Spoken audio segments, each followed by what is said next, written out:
வணக்கம். நான் ராஜி. நம்ம எல்லாருக்குமே தெரியும், உலக அளவில் இன்றைக்கி அதிகமாக பேசப்படுற, அதிகமாக எல்லாரும் கண்டனம் தெரிவிக்கக்கூடிய ஒரு விஷயம் ரஷ்யா பண்ணிகிட்ருக்காங்க. ஸோ உக்ரைன் மேலே ரஷ்யா நடத்திட்டு இருக்க தாக்குதல் அப்படிங்கிறது வந்து விவரிக்க முடியாத அளவுக்கு இருக்கக்கூடிய இந்த சூழ்நிலையில் இதுக்கு முன்னாடி நடந்த ஒரு விஷயத்தை பற்றி தான் நம்ம பார்க்க போகிறோம். அதாவது 2 உலகப்போர் நடந்து முடிஞ்சிருக்கு இல்லைங்களா? ஸோ முதல் உலகப்போருக்கு அப்புறம், அந்த உலகப்போர் முடிஞ்சதுக்கப்புறம் கையெழுத்திடப்பட்ட ஒரு சில ஒப்பந்தங்களை பற்றி தான் நம்ம இன்றைக்கி பார்க்க போகிறோம். ஸோ முதல் உலகப்போர் அப்படிங்கிறது நமக்கு தெரியும், யூரோப்பில் 1914, எக்ஸாக்டாக சொல்லணும் அப்படின்னா ஜூலை 28ஆம் தேதி அன்றைக்கி தொடங்கி 1918 நவம்பர் மாதம் 11ஆம் தேதி தான் வந்து இதுக்கு முடிவுக்கு வந்தது. ஸோ ஜெர்மனி தலைமையிலான மைய நாடுகள் அப்படின்னு சொல்லக்கூடிய நாடுகள், அதே மாதிரி பிரான்ஸ் தலைமையிலான நேச நாடுகள் அப்படின்னு சொல்லுவாங்க, பிரிட்டன், ரஷ்யா, இவங்களுக்கு இடையில நடந்த இந்த மைய நாடுகளுக்கும் நேச நாடுகளுக்கும் இடையில நடந்த இந்த ஒரு பெரிய போர். அண்ட் எப்படி இது முடிவுக்கு வந்தது, எதனால் 2வது உலகப்போர் அப்படிங்கிறது வந்துச்சு அப்படிங்கிறத நம்ம பார்க்கும்போது நிறைய ட்ரீட்டிஸ் வந்து சைன் பண்ணியிருப்பாங்க. ஸோ இந்த ஃபர்ஸ்ட் வேர்ல்டு வாரில் வந்து பார்த்திங்க அப்படின்னா கிட்டத்தட்ட 90 லட்சம் போர் வீரர்கள் வந்து இறந்துருக்காங்க. அதே மாதிரி 70 லட்சம் குடிமக்கள் பப்ளிக் வந்து இறந்துருக்காங்க அப்படின்றதும் வந்து ஒரு குறிப்பு இருக்குது. ஸோ முதல் உலக போரோட முடிவில் வந்து பார்த்திங்க அப்படின்னா இந்த கிட்டத்தட்ட 16 நாடுகள் வந்து இதில் சண்டையிட்டிருப்பாங்க. ஸோ இந்த 16 நாடுகளும் வெவ்வேறு வகையான அமைதி உடன்படிக்கையில் வந்து கையெழுத்திட்டிருப்பாங்க. ஸோ அதில் ரொம்ப முக்கியமானது வந்து பார்த்திங்க அப்படின்னா 1919 சைனான வர்சைல்ஸ் அப்படிங்கிற உடன்படிக்கை தான். ஸோ இது மூலமாக தான் வந்து என்ன பண்ணியிருப்பாங்க அப்படின்னு பார்த்தீங்கன்னா, அந்த உலக போரில் நடந்த இழப்புகளுக்கும் அழிவுகளுக்கும் வந்து ஜெர்மனியை பொறுப்பேற்க சொல்லி நேச நாடுகள் வந்து என்ன பண்ணியிருப்பாங்க அப்படின்னு பார்த்தீங்கன்னா ஒரு அதிகாரம் வந்து இந்த ட்ரீட்டியில் சைன் பண்ணியிருப்பாங்க. இதில் முக்கியமான ஒப்பந்தங்கள் அப்படின்னு பார்க்கும்போது இந்த வர்சைல்ஸ் சொல்லுவாங்க, அதுக்கப்புறம் வந்துட்டு பிரெஸ்ட் லிட்டோவ்ஸ்க் அப்படின்னு சொல்லுவாங்க. இந்த பிரெஸ்ட் லிட்டோவ்ஸ்கை பற்றி மட்டும் நான் கடைசியாக சொல்கிறேன், அதுக்கான காரணத்தையும் நான் சொல்கிறேன். அதுக்கப்புறம் செயின்ட் ஜெர்மைன் என்லே அப்படின்றது நியூலி அப்படின்னு ஒரு ட்ரீட்டி, அதுக்கப்புறம் ட்ரையனான் அப்படின்ற ஒரு ட்ரீட்டி, தென் டர்க்கியோட 2 ட்ரீட்டி சைன் பண்ணியிருப்பாங்க. ஸோ இதில் ஃபர்ஸ்ட் வந்து இந்த வர்சைல்ஸ் அப்படிங்கிறது 1919 ஜூன் 28, 1919 ஜூன் 28 இது வந்து சைன் ஆகிருக்கும். எங்கே அப்படின்னு பார்த்தீங்கன்னா பாரிஸ்க்கு வெளியில் இருக்கக்கூடிய வர்சைல்ஸ் மாளிகையில் இருக்கக்கூடிய ஹால் ஆஃப் மிரர்ஸ் அப்படின்ற கூடத்தில் தான் இந்த ஒப்பந்தம், இந்த ட்ரீட்டி வந்து சைன் பண்ணியிருப்பாங்க. ஸோ முதல் உலக போரில் ஜெர்மனிக்கு ஆதரவாக போரிட்ட மற்ற மைய நாடுகள் எல்லாமே தனித்தனி ஒப்பந்தங்கள், ஏன்னா நான் சொன்னேன் நிறைய டிஃப்ரெண்ட் ட்ரீட்டிஸ் வந்து சைன் பண்ணியிருப்பாங்க அப்படின்னு சொல்லிட்டு, அதில் 1918 நவம்பர் 11 அன்னைக்கு ஏற்படுத்தப்பட்ட அந்த போர் ஓய்வு சமரச ஒப்பந்தம், அந்த ஒரு பீஸ் இது வந்துட்டு இப்போ என்ன பண்ணியிருப்பாங்க அப்படின்னு பார்த்தீங்கன்னா போர் முடிவுக்கு கொண்டுட்டு வந்தது இதுதான் சொல்லியிருப்பாங்க. ஸோ அப்போ உலக நாடுகளுடைய கூட்டமைப்பின் தலைமை செயலகத்தால் 1919 அக்டோபர் 21 அன்னைக்கு இது வந்து சைன் பண்ணியிருப்பாங்க. அதுக்கப்புறம் போர் சேதங்களுக்கான இழப்பீட்டுக்கு மிகப்பெரிய தொகையை வந்து செலுத்தணும் அப்படின்னு சொல்லி ஜெர்மனிக்கு வந்து இந்த ஒப்பந்தம் வந்து கட்டுப்பாடு விதிச்சிருக்கும். ஆக்சுவலி ட்ரீட்டி அப்படின்னு பார்த்தீங்கன்னா சமரசமாக தான் வந்து இருக்கணும், ஒரு பீஸ்ஃபுல் இதாக இருக்கும், யாருக்குமே வந்து ஒரு பாதகம் இல்லாமல் இருக்கணும் அப்படின்னு சொல்லுவாங்க. பட் இதில் அப்பட்டமாக வந்து ஜெர்மனி தான் வந்து, ஏன்னா அவங்க தான் தோற்று போயிருப்பாங்க இல்லையா, ஸோ அவங்க வந்து இதுக்கு ஒரு பெரிய தொகையை வந்து இழப்பீடாக கொடுக்கணும் அப்படிங்கிற மாதிரி கொண்டுட்டு வந்தாங்க. இந்த ஒரு விஷயந்தான் தேசிய அளவில் வந்து ஜெர்மனியில் ஒரு அதிருப்தியை ஏற்படுத்துச்சு. அதே மாதிரி நாசி பிரச்சாரம் வந்து பெரிய லெவலில் இதாகிறதுக்கும் பின்னாடி காலத்தில் 2ஆம் உலகப்போர் வர்றதுக்கும் ரொம்பவே முக்கியமாக கருதப்பட்ட ஒரு விஷயம் என்ன அப்படின்னு பார்த்தீங்கன்னா இந்த ட்ரீட்டி ஆஃப் வர்சைல்ஸ் அப்படிங்கிறது தான். ஸோ டான்சிக் பகுதியை வந்து அடிப்படையாக கொண்டு ஜெர்மனி வந்து என்ன பண்ணியிருப்பாங்க, ஜெர்மனியை பிரிச்சிருப்பாங்க. ஸோ இதனால் நாட்டில் இருக்கக்கூடிய பிற பகுதிகளில் இருந்து கிழக்கு பிரஷ்யா வந்து என்ன பண்ணியிருக்கோம் அப்படின்னு பார்த்தீங்கன்னா தனிமைப்படுத்தப்பட்டிருக்கும். அதுக்கப்புறம் பெர்லின் தன்னுடைய நிலப்பரப்பில் கிட்டத்தட்ட 15% அதே மாதிரி பெர்லின் தன்னுடைய மக்கள் தொகையில் 10% இழப்பதற்கு காரணமாக இந்த ஒரு ஒப்பந்தம் இருந்தது அப்படின்னு சொல்லியிருக்காங்க. இந்த ஒப்பந்தத்தை வந்து பார்த்திங்க அப்படின்னா அமெரிக்காவுடைய செனட் வந்து அங்கீகரிச்சு அங்கீகரிக்கவே இல்லை அப்படின்னு சொல்லியும் வந்து ஒரு குறிப்பு கொடுத்துருக்காங்க. அடுத்தது பார்த்தீங்க அப்படின்னா செயின்ட் ஜெர்மைன் என்லே 1919 செப்டம்பர் 10 அன்னைக்கு இது சைன் ஆயிருக்கும். ஸோ இது யார் சைன் பண்ணாங்க அப்படின்னு பார்த்தீங்கன்னா நேச நாடுகளுக்கும் அதே மாதிரி தோல்வி அடைந்த ஆஸ்திரியாவுக்கும் இடையில சமாதானத்தை ஏற்படுத்துறதுக்காக சைன் பண்ணது தான். ஸோ அப்போ ஆஸ்ட்ரோ ஹங்கேரியன் சாம்ராஜ்யம் பல சின்ன சின்ன மாநிலங்களாக சிதறி அதுக்கப்புறம் ஏற்பட்ட பல பதற்றங்களுக்கு இந்த ட்ரீட்டி தான் காரணமாக இருக்குது அப்படின்னு சொல்லியிருக்காங்க. பாரிஸ்க்கு வெளியில் இருக்கக்கூடிய செயின்ட் ஜெர்மைன் என்லே அப்படிங்கிற அரண்மனையில் கையெழுத்திடப்பட்டதுனால இந்த ட்ரீட்டிக்கு இந்த பேர். ஸோ அப்போ இந்த ஒப்பந்தம் வந்து செக்கோஸ்லோவாக்கியாவோட உருவாக்கத்தையும் அதே மாதிரி பிற்காலத்தில் யுகோஸ்லாவியாவாக அது மாற இருந்த தெற்கு ஸ்லாவ் அப்படிங்கிறது தான் வந்து சவுத் ஸ்லாவ் அப்படிங்கிறது தான் வந்து யுகோஸ்லாவியாவாக மாறி இருக்கும். இது எல்லாத்துக்குமே இணைப்பு இந்த ஒரு காரணங்களுக்கு எல்லாமே அடிப்படையாக இருந்தது இந்த செயின்ட் ஜெர்மைன் ட்ரீட்டி தான் அப்படின்னு சொல்லியிருக்காங்க. அதே மாதிரி டிரான்சில்வேனியாவும் பெசராபியாவும் வந்து ருமேனியாவோட சேர்ந்துருக்கும். ஆஸ்திரியாவும் ஜெர்மனியும் வந்து ஆக்கிரமித்திருந்த நிலம் வந்து போலாந்துக்கு கொடுத்துருப்பாங்க. இவங்க 2 பேரும் ஆக்கிரமித்ததை போலாந்துக்கு தூக்கி கொடுத்துருப்பாங்க. இதனால இந்த ட்ரீட்டியால் என்ன நடந்திருக்கும் அப்படின்னு பார்த்தீங்கன்னா 65 லட்சம் பேரோட ஒரு தனி நாடாக ஆஸ்திரியா நாடு வந்து உருவாயிருக்கு. அதே மாதிரி 80 லட்சம் மக்களோட ஹங்கேரியும் ஒரு தனி நாடாக உருவாகக்கூடிய ஒரு சூழ்நிலை இந்த ட்ரீட்டியால் அமைஞ்சிருக்கு. அடுத்த ட்ரீட்டி வந்து பார்த்தீங்க அப்படின்னா நியூலி அப்படிங்கிற ட்ரீட்டி 1919 1919 நவம்பர் மாதம் 27ஆம் தேதி வந்து சைன் பண்ணியிருப்பாங்க. அப்போ இதுவும் வந்து பாரிஸ் புறநகர் பகுதியில் இருக்கக்கூடிய நியூலி அப்படிங்கிற இடத்துல தான் வந்து சைன் பண்ணியிருப்பாங்க. ஸோ ஜெர்மனியோட இணைந்து போரிட்ட பல்கேரியாவோட நேச நாடுகள் இந்த ஒப்பந்தத்தில் கையெழுத்திட்டன அப்படின்ற மாதிரி கொடுத்துருக்காங்க.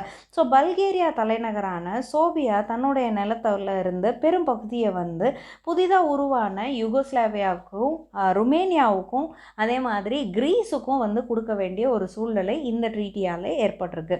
அடுத்தது treaty of Trianon. So treaty of Trianon வந்து 1920 ஜூன் 4ஆம் தேதி வந்து சைன் பண்ணியிருப்பாங்க. நேச நாடுகளுக்கும் ஹங்கேரிக்கும் இடையிலான ட்ரையனான் அப்படிங்கிற இந்த ட்ரீட்டி வந்து இந்த ட்ரீட்டியோட வந்து ட்ரீட்டி ஆஃப் வெர்சைல்ஸ் வந்து முற்று பெற்றது அப்படின்னு சொல்லியிருப்பாங்க. ஸோ ஆஸ்ட்ரோ ஹங்கேரியன் சாம்ராஜ்யத்தோட கட்டுக்குள்ளே இருந்த இடத்த 3/2 பங்கு வந்து ஹங்கேரி இழந்திருக்கும். ஸோ இதனால் திடீர்னு ஒரு 30 லட்சம் ஹங்கேரியர்கள் வந்து தங்களுடைய நாட்டுக்கு வெளியே வாழக்கூடிய ஒரு சூழ்நிலை ஏற்பட்டுச்சு. அப்போ அவங்களுடைய நாடை வந்து இன்னொருத்தருக்கு கொடுக்குறாங்க, ஒரு ட்ரீட்டி சைன் பண்ணுறாங்க அப்படின்னா ஓவர் நைட்டில் யோசிச்சு பாருங்களேன், 30 லட்சம் மக்கள் வீடு இழந்து நாடு இழந்து வந்து இருக்காங்க அப்படின்றது எவ்வளோ கொடுமையான ஒரு விஷயமா அந்த காலத்தில் இருந்திருக்கும். இன்றைக்கும் நிறையா இடத்துல வந்து இதுதான் நடந்துகிட்ருக்கு இல்லைங்களா. சொந்த நாட்டிலே வந்து அகதிகளாக வாழக்கூடிய மக்களெல்லாம் நம்ம நிறையா வந்து நியூஸில் வந்து பார்த்துட்ருப்போம். அதுக்கப்புறமா டர்க்கி கூட சைன் பண்ணப்பட்ட அந்த ஒப்பந்தங்கள் துருக்கி ஒப்பந்தங்கள் அப்படின்னு சொல்லுவாங்க. ஒரு காலத்தில் ரொம்ப பெருசாக பேசப்பட்ட ஒரு எம்பையர் எது அப்படின்னு பார்த்தீங்கன்னா ஒட்டமன் எம்பையர். ஸோ அப்போ ஒட்டமன் பேரரசை கலைக்கிறதுக்காக டர்க்கியோட கையெழுத்திட்டப்பட்ட ஒப்பந்தம் அப்படிங்கிறது தான் இந்த டர்க்கி ஒப்பந்தங்கள் அப்படின்றது நிறைய பேர் வந்து ஒரு பெரிய கண்டனமாகவே சொல்லியிருக்காங்க. ஸோ இன்றைக்கி இருக்கக்கூடிய டர்க்கியோடைய எல்லைகளை வந்து இதுதான் வந்து இந்த ட்ரீட்டி தான் வந்து வரையறுத்திருக்கு அப்படின்றதும் கொடுத்துருந்தாங்க. ஸோ ஃபர்ஸ்ட் ட்ரீட்டி வந்து பார்த்தீங்க அப்படின்னா மெயினாக 2 ட்ரீட்டி சொல்லுவாங்க டர்க்கி கூட சைன் பண்ணதில். முதலாவது ஒப்பந்தம் வந்து பார்த்தீங்க அப்படின்னா 1920 ஆகஸ்ட் 10ஆம் தேதி வந்து ஃப்ரான்ஸில் இருக்கக்கூடிய செவ்ரஸில் அப்படின்ற இடத்துல வந்து கையெழுத்திட்டிருப்பாங்க. ஸோ டர்க்கியோட சுதந்திர போருக்கும் கிரீஸோட வந்து சண்டை போட்டதுக்கும் வந்து அதோடைய விதிமுறைகள் வந்து வழிவகுத்தன. இந்த டர்க்கி ட்ரீட்டியோடைய விதிமுறைகள் வந்து இந்த மாதிரி ஒரு சண்டைக்கு வந்து வழிவகுத்தது அப்படின்னு கொடுத்துருக்காங்க.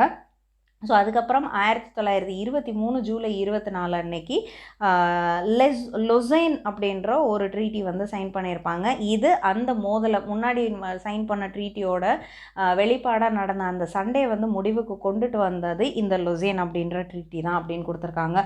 So Britain, France, Italy, so அந்த மாதிரியான நேச நாடுகளோட கையெழுத்திடப்பட்ட இந்த ஒப்பந்தங்களால் தன்னோட அரபிய உடைமைகளை துருக்கி இழந்திருக்கு அப்படிங்கிறத நம்ம எல்லாருமே அக்செப்ட் பண்ணி தான் ஆகணும். பாலஸ்தீன், மெசபடோமியா மேலே இருக்கக்கூடிய உரிமையை வந்து யாருக்கு கிடைச்சது அப்படின்னு பார்த்தீங்கன்னா Britain. So Britain complete control வந்து பாலஸ்தீன் அதே மாதிரி மெசபடோமியா மேலே எடுத்திருந்தாங்க. அதே மாதிரி ஃப்ரான்ஸுக்கு வந்து யார் மீதான உரிமை கட்டுப்பாடு வந்து கட்டுப்படுத்தக்கூடிய அந்த ஒரு அதிகாரம் கிடைச்சது அப்படின்னா லெபனான் அண்ட் சிரியா. ஸோ இந்த இடம்லாம் வந்து பார்த்தீங்க அப்படின்னா இன்றைக்கி வரைக்குமே வந்து அதிகமாக பிரச்சனைகளை சந்திச்சிட்டு இருக்க, எப்போ என்ன நடக்கும்னே தெரியாத அளவுக்கு உள்நாட்டு பிரச்சனைகள் இந்த ஏரியாலலாம் தான் இன்னுமே நடந்துட்டுருக்கு அப்படின்றது நமக்கு தெரியும். ஸோ ஏறக்குறைய 13 லட்சம் கிரேக்கர்கள் வந்து பார்த்திங்க அப்படின்னா ஆசியா மைனரை விட்டு வெளியேற வேண்டிய ஒரு கட்டாயம் ஏற்பட்டிருக்கு. கிட்டத்தட்ட 5 லட்சம் துருக்கியர்கள் வந்து கிரீஸை விட்டு வெளியேறினாங்க அப்படிங்கிறதும் வந்து ஒரு குறிப்பு சொல்லியிருக்காங்க. நான் அந்த வீடியோ ஆரம்பிக்கும் போது சொன்னேன், இந்த ட்ரீட்டி ஆஃப் வெர்சைல்ஸ் மட்டும் நம்ம கடைசியாக பார்க்கலாம் அப்படின்னு சொல்லிட்டு. ஸோ இந்த ட்ரீட்டி ஆஃப் வெர்சைல்ஸ் அப்படிங்கிறது வந்துட்டு ட்ரீட்டி ஆஃப் பிரெஸ்ட்-லிட்டோவ்ஸ்க்கு தான் நம்ம கடைசியாக பார்ப்போம்னு சொல்லியிருந்தோம் இல்லைங்களா.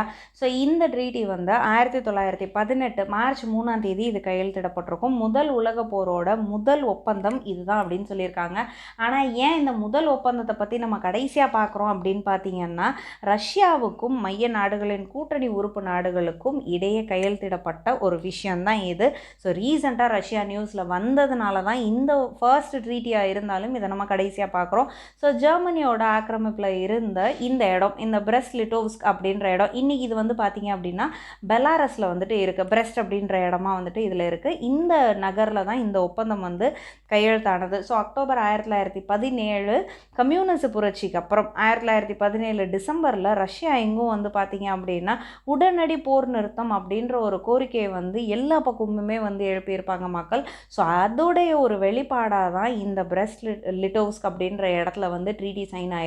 ஸோ இது மூலமாக வந்து பார்த்திங்க அப்படின்னா பால்டிக் மாகாணங்கள், ஃபின்லாந்து, போலாந்து இந்த மாதிரி நாடுகளை உள்ளடக்கிய மேற்கு பிராந்தியத்தில் இருந்த பெரிய பகுதியையும் கிட்டத்தட்ட 30% அதிகமான மக்களையும் ஜெர்மனியிடம் ரஷ்யா இழந்தது அப்படின்னு சொல்லியிருக்காங்க. ஸோ இந்த பொதுவாக வந்து ஒரு ட்ரீட்டி, ஒரு போர் முடியவும் சைன் பண்ணக்கூடிய அந்த ஒரு ஒப்பந்தம் அப்படிங்கிறது பார்த்திங்க அப்படின்னா ஒரு பீஸ்ஃபுல்லான சிச்சுவேஷனை கொண்டுட்டு வரும் அப்படிங்கிறது தான் இப்போ வரைக்கும் நம்ம அதிகமாக படிச்சிருப்போம். ஆனால் முதல் உலக போருக்கு அப்புறம் கையெழுத்திடப்பட்ட இவ்வளோ ட்ரீட்டீஸும் தான் வந்து 2வது உலக போர் வர்றதுக்கு ஒரு மிக முக்கியமான காரணமாக இருந்தது அப்படின்னு சொல்லியிருக்காங்க.